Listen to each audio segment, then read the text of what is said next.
قتل أصحاب الأخدود النار ذات الوقود إذ هم عليها قعود وهم على ما يفعلون بالمؤمنين شهود وما نقموا منهم إلا أن يؤمنوا بالله العزيز الحميد.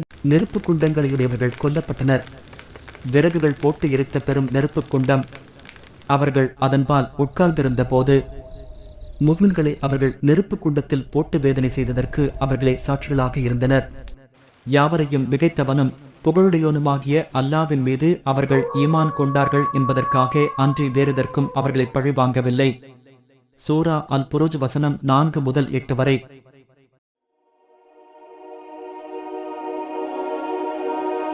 அரபியர்கள் முன் வாழ்ந்த மக்களில் ஒரு அரசன் இருந்தார். அந்த அரசருக்கு ஆலோசகராக ஒரு மந்திரவாதி இருந்தான். அந்த மந்திரவாதிக்கு வயதான போது அரசரை சந்தித்து, எனக்கு வயதாகிவிட்டது, என் காலம் முடிவுக்கு வரப்போகிறது, எனவே எனக்கு ஒரு சிறுவனை அனுப்புங்கள், நான் அந்த சிறுவனுக்கு மந்திரம் கற்பிக்க முடியும். எனவே அரசன் ஒரு சிறுவனை தேர்ந்தெடுத்து அனுப்பினார். மந்திரவாதி அவருக்கு மந்திரம் கற்பித்தார். சிறுவன் மந்திரவாதியிடம் செல்லும் போதெல்லாம் வழியில் இருந்த ஒரு துறவியுடன் அமர்ந்து அவருடைய பேச்சை கேட்பார், மேலும் அதில் ஈர்க்கப்பட்டார். ஒரு நாள் மந்திரவாதியை சந்திக்க செல்லும் வழியில் அவர் துறவியை சந்தித்து அங்கேயே அமர்ந்தார். அவர் மந்திரவாதியிடம் தாமதமாக வந்தார். தாமதம் காரணமாக சிறுவனை மந்திரவாதி அடித்தான்.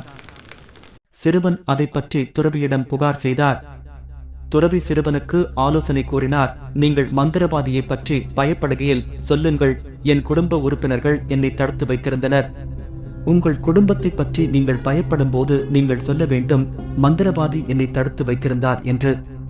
ஒரு நாள் பெரிய மிருகம் வேட்டையாடும் நோக்கத்தில் அங்கு வந்து அது மக்களின் வழியை தடுத்தது.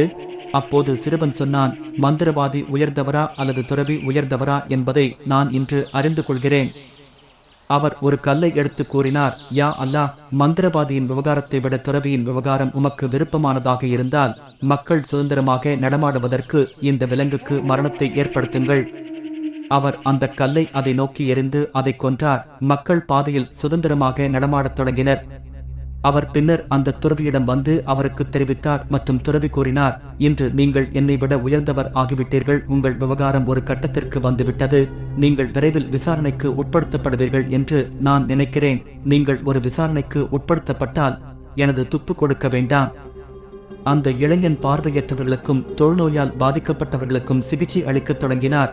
உண்மையில் அவர் எல்லா வகையான நோய்களிலிருந்தும் மக்களை குணப்படுத்த தொடங்கினார். அவரை பற்றி கேள்விப்பட்ட மன்னரின் தோழர் ஒருவர் பல பரிசு பொருட்களை எடுத்துக்கொண்டு அவரிடம் வந்து, இங்கே சேகரித்து வைத்த இவை அனைத்தையும் நீ எனக்கு குணப்படுத்தினால் உன்னுடையதாகிவிடும். சொல்லுங்கள், நானே யாரையும் குணப்படுத்துவதில்லை, அல்லாஹ்தான் குணப்படுத்துகிறான்.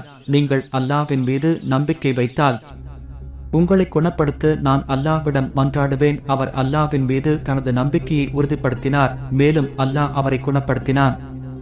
பின்னர் அரசவை அரசரிடம் வந்து அவர் முன்பு அமர்ந்திருந்த இடத்தில் அமர்ந்தார். அரசன், உனக்கு யார் பார்வையை தந்தது என்று கேட்டார். அதற்கு அவர் பதிலளித்தார், என் இறைவன் என்று. அப்போது அரசர், தான் இதை செய்தார் என்று அரசவை காவலர் கூறினார். இல்லை, என் இறைவனும் உனது இறைவனும் அல்லாஹ் என்றார். அரசன், என்னை தவிர வேறு இறைவன் உமக்கு உண்டா என்று அரசர் கேட்டார். ஆம், உங்கள் இறைவனும் என் இறைவனும் அவர்தான் அல்லாஹ். அரசன் அவனை சித்திரவதை செய்து சிறுவனை பற்றி சொல்லும் வரை நிறுத்தவில்லை. அவர் சிறுவனை பற்றி கூறினார். எனவே சிறுவனை அரசனிடம் அழைத்து வந்து, ஓ சிறுவனே, பிறவி குருட்டுத்தன்மை, தொழுநோய் மற்றும் பிற நோய்களை குணப்படுத்தும் அளவுக்கு உங்கள் மந்திரம் எட்டியிருக்கிறதா? அப்போது சிறுவன் கூறியதாவது, நான் யாரையும் குணப்படுத்தவில்லை, அல்லாஹ்தான் குணப்படுத்துகிறான். கோபம் கொண்ட அரசன் சிறுவனை பிடித்து துன்புறுத்தத் தொடங்கினான். எனவே அவர் துறவியின் குறிப்பை கொடுத்தார். துறவி அரசவைக்கு அழைத்து வரப்பட்டார். நீங்கள் உங்கள் மதத்தை விட்டு திரும்புங்கள், இல்லையேல் உங்களுக்கு மரண தண்டனை விதிக்கப்படும். அதற்கு அவர் மறுத்துவிட்டார். ஒரு ரம்பம் கொண்டு வருமாறு அவர் அரசர் உத்தரவிட்டார். அரசன் அதை உனது தலையின் நடுவில் வைத்து ஒரு பகுதி கீழே விழும் வரை துண்டுகளாக கிழிக்கப்படும். உனக்கு ஒரு வாய்ப்பு வழங்குகிறேன், உன் மதத்தை விட்டு திரும்பு.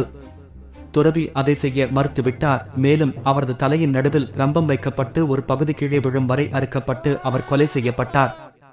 பிறகு அந்த சிறுவன் அழைத்து வரப்பட்டார். அவரிடம் அரசன் கூறினான், உன் மதத்தை விட்டுவிடு, உன்னை நான் மன்னித்து விடுகிறேன். சிறுவன் அவ்வாறு செய்ய மறுத்தார். அவர் தனது அரசவை குழுவிடம் ஒப்படைக்கப்பட்டார். காவலர்களிடம் அரசன் கூறினான், அந்த மலைக்கு அவரை அழைத்துச் செல்லுங்கள், அவரை அந்த மலையின் மேல் ஏறச் செய்யுங்கள்.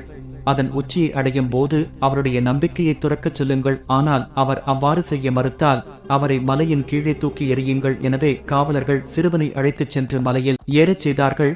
அப்போது சிறுவன் கூறினார், யா அல்லாஹ், இவர்கள் என்னை என்ன செய்ய நினைக்கிறார்களோ அதில் இருந்து என்னை காப்பாற்றுங்கள். உடனே மலை நடுங்கத் தொடங்கியது. காவலர்கள் அனைவரும் கீழே விழுந்தனர். சிறுவன் அரசனிடம் திரும்பி வந்தார். அரசன் சிறுவனிடம், உன்னுடன் வந்த காவலர்களுக்கு என்ன நேர்ந்தது? அவர் கூறினார், அல்லாஹ் அவர்களிடமிருந்து என்னை காப்பாற்றினான். அரசன் மீண்டும் அவரை தனது அரசவையில் சிலரிடம் ஒப்படைத்து கூறினார், அவரை அழைத்துச் சென்று ஒரு சிறிய படகில் ஏற்றிச் செல்லுங்கள். நீங்கள் சமுத்திரத்தின் நடுப்பகுதியை அடைந்ததும் அவர் மதத்தை துறக்கச் சொல்லுங்கள். ஆனால் அவர் மதத்தை கைவிடவில்லை என்றால் அவரை தூக்கி தண்ணீருக்குள் எறியுங்கள். எனவே அவர்கள் அவரை அழைத்துச் சென்றார்கள். அவர் கூறினார், யா அல்லாஹ், அவர்களிடமிருந்தும் அவர்கள் என்ன செய்ய விரும்புகிறார்கள் என்பதிலிருந்தும் என்னை காப்பாற்றுங்கள். மிக விரைவில் படகு கவிழ்ந்தது. அவர்கள் நீரில் மூழ்கினர். பின்னர் மீண்டும் சிறுவன் அரசரிடம் வந்தார். அரசன் அவரிடம் சொன்னார், உன்னுடன் வந்தவர்களுக்கு என்ன நேர்ந்தது? அதற்கு சிறுவன், அல்லாஹ் என்னை அவர்களிடமிருந்து காப்பாற்றினான் என்று பதிலளித்தார். பிறகு அரசனை நோக்கி, நான் உனக்கு கட்டளையிடும் வரை நீ என்னை கொல்ல முடியாது. நான் உங்களுக்கு கட்டளையிட்டபடி நீங்கள் செய்தால் நீங்கள் என்னை கொல்ல முடியும். அரசன் கேட்டான், அது என்ன என்று? சிறுவன் கூறினான், ஒரு உயரமான திறந்த வெளியில் மக்களை கூட்டி என்னை ஒரு மரத்தடியில் கட்டிவிடுங்கள். பிறகு என் ஒரு அம்பை எடுத்து சிறுவனின் இறைவனாகிய அல்லாஹ்வின் பெயரால் என்று கூறுங்கள். நீங்கள் இதை செய்தால் என்னை நீங்கள் கொல்ல முடியும். எனவே அவர் இதை செய்து வில்லில் ஒரு அம்பை செலுத்தி சிறுவனின் இறைவனாகிய அல்லாஹ்வின் பெயரால் என்று கூறி அதை எதினார். சிறுவனை அம்பு தாக்கியது. சிறுவன் அம்பு காயத்தின் மேல் கையை வைத்து இறந்தான். மக்கள் கூறினார்கள், நாங்கள் இந்த இளைஞனின் இறைவன் மீது எங்கள் நம்பிக்கையை உறுதிப்படுத்துகிறோம்.